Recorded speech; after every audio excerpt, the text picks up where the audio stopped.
The Morgan family Christmas dinner was always an exercise in humiliation, but this year promised to be particularly unbearable.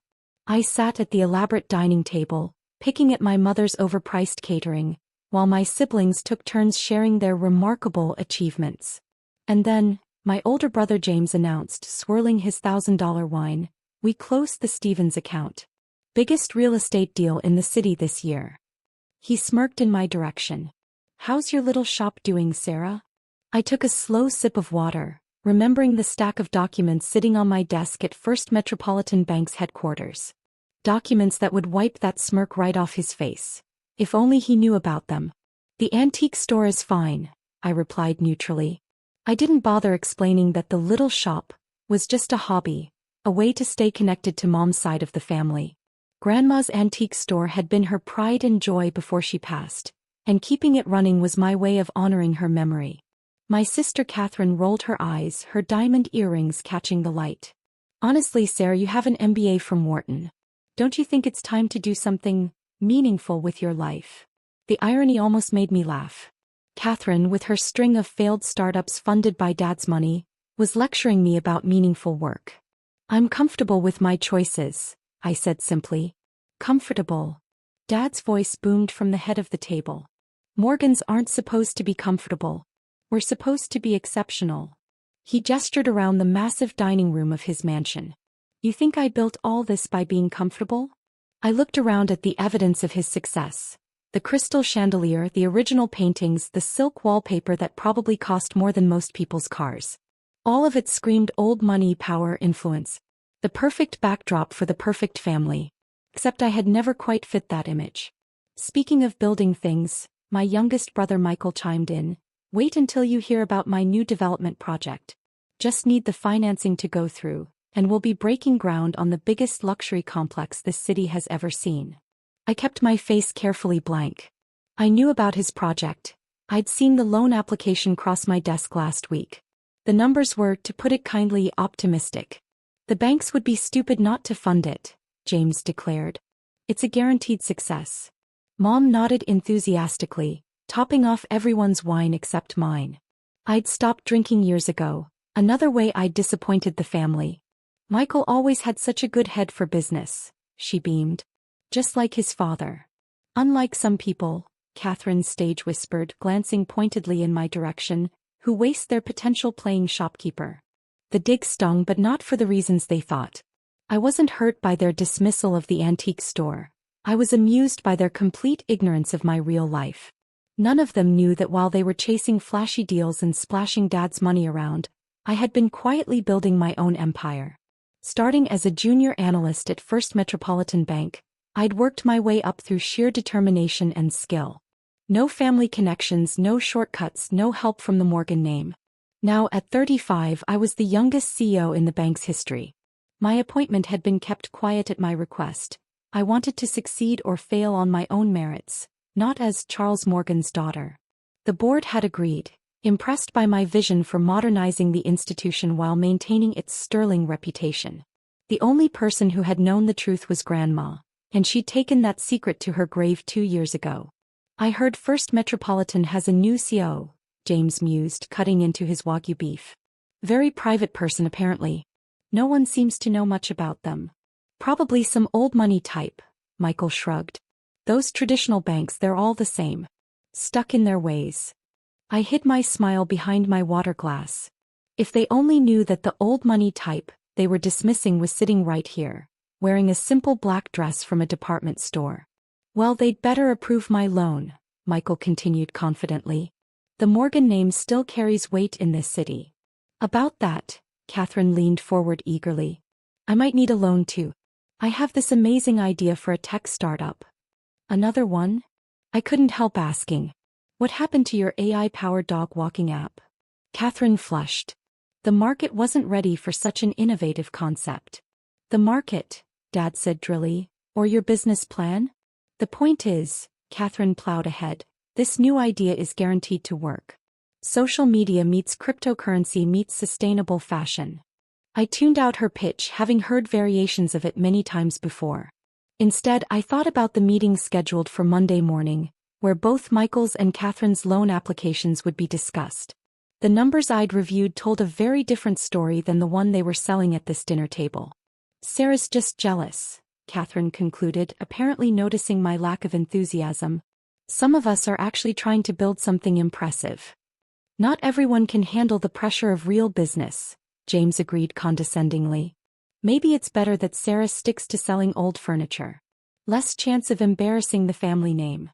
Dad cleared his throat. Now let's not be too hard on her.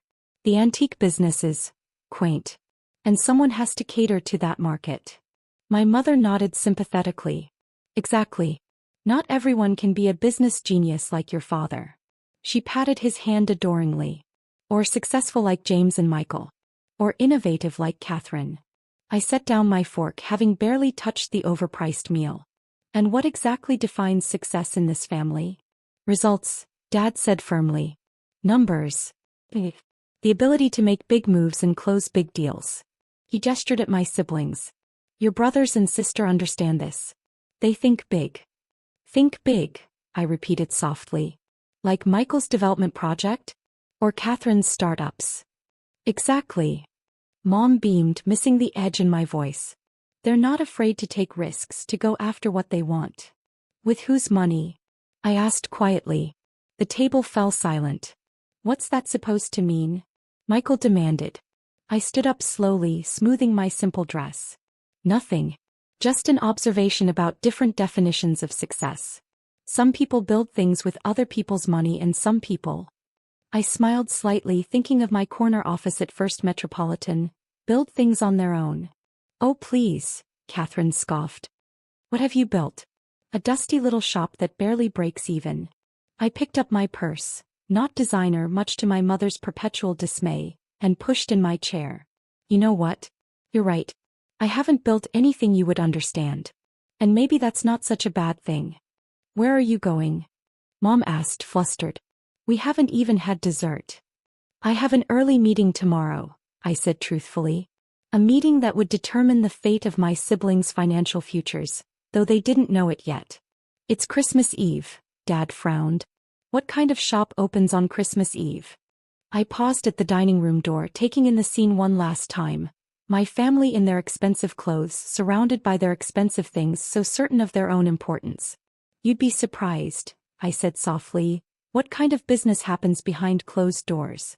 As I drove home to my modest but comfortable apartment, I thought about Monday's meeting. About the stack of documents detailing my siblings' financial histories. About the look that would cross their faces when they realized who really held the power to make or break their dreams. Sometimes I reflected, the biggest success isn't in what you show the world. It's in what you keep hidden until exactly the right moment.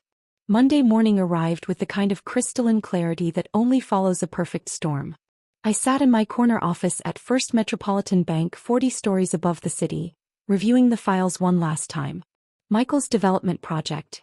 Underfunded, over-leveraged, with projections that belonged more in a fairy tale than a business plan. Catherine's startup pitch. A jumble of buzzwords masquerading as innovation, backed by nothing but the Morgan name and her history of failed ventures. A knock at my door interrupted my thoughts. "Ms. Morgan? Your brother and sister are here for their 9 a.m. appointment." I smiled at my assistant. "Send them to the main conference room. Tell them the CEO will be with them shortly." "All of them are here," she added with a slight smirk. Mr. James Morgan insisted on accompanying them for additional credibility. Perfect. I gathered my files and took a moment to straighten my blazer. Designer this time, one of my few concessions to my position. The antique pearl necklace at my throat had belonged to Grandma. She'd given it to me the day I was appointed CEO, the only person who'd truly understood what I was building. "Sometimes," she'd said, "the best revenge is simply showing them who you really are."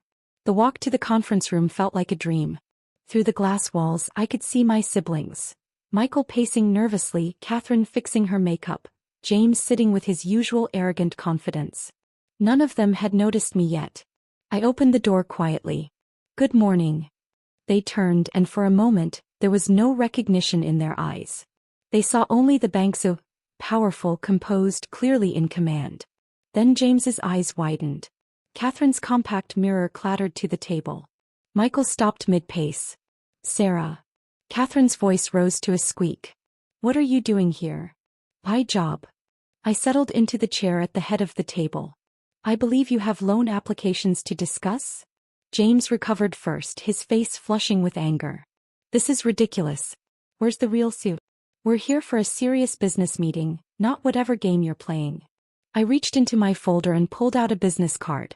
Simple, elegant, with my name and title clearly displayed. Sarah Morgan, Chief Executive Officer, First Metropolitan Bank. Does this help clarify things? This is impossible, Michael sputtered. You run an antique shop. I do, I agreed calmly. It was Grandma's and I promised her I'd keep it going. But that's not my only venture. I spread their files on the table. Now, shall we discuss your loan applications? Catherine's face had gone pale. But at Christmas dinner you let you mock my little shop? Dismiss my career choices? Yes, I did. I opened Michael's file first. Just like I've let you do for the past 15 years while I built my own success. Without the family name, without Dad's money, without any of the advantages you take for granted. This is a joke, James declared, standing up. I'm calling Dad. Feel free, I gestured to his phone. Though I'm not sure what that will accomplish. The Morgan name might carry weight in this city, but in this building. I smiled. My name carries more. Michael sank into his chair. Sarah, listen about what we said. Your development project, I cut him off, is severely undercapitalized. Your revenue projections ignore basic market realities, and your construction budget is missing several key line items. I closed his file. The loan is denied. You can't do this, he exploded. Actually, I can. And before you try to take this to another bank, you should know that your history of over-leveraged projects is well documented in the banking community. No reputable institution will fund this. I turned to Catherine. As for your startup idea, cryptocurrency social media sustainable fashion marketplace? It's derivative at best, delusional at worst. Not to mention your track record of burning through investment capital with nothing to show for it. Catherine burst into tears, but they weren't her usual calculated sobs designed to get her way. These were real, the tears of someone finally facing consequences. And James, I faced my oldest brother who was still standing, phone in hand. You might want to sit down for this part. Why? He challenged. Because the Stevens deal you were so proud of at Christmas dinner? The one you're trying to leverage for more investments. I pulled out another file. The numbers don't add up. My team has found several irregularities in the accounting. In fact, we've already notified the SEC. James collapsed into his chair, the blood draining from his face. You've been investigating us, he whispered. No, I corrected him. I've been doing my job. The fact that it involves exposing your financial house of cards is just, what did Mom call it? A yes, quaint. The silence that followed was deafening. My siblings, always so quick with cutting remarks and condescending advice, sat speechless. Why didn't you tell us? Catherine finally asked. All these years. Would it have mattered? I asked quietly. Would you have treated me differently if you knew I was running one of the largest banks in the city? Or would you have just tried to use that connection for your own benefit like you've used every other advantage you've ever had? No one answered. They didn't have to. My phone buzzed, Dad's name flashing on the screen. James must have texted him. I answered on speaker. Hello, Dad.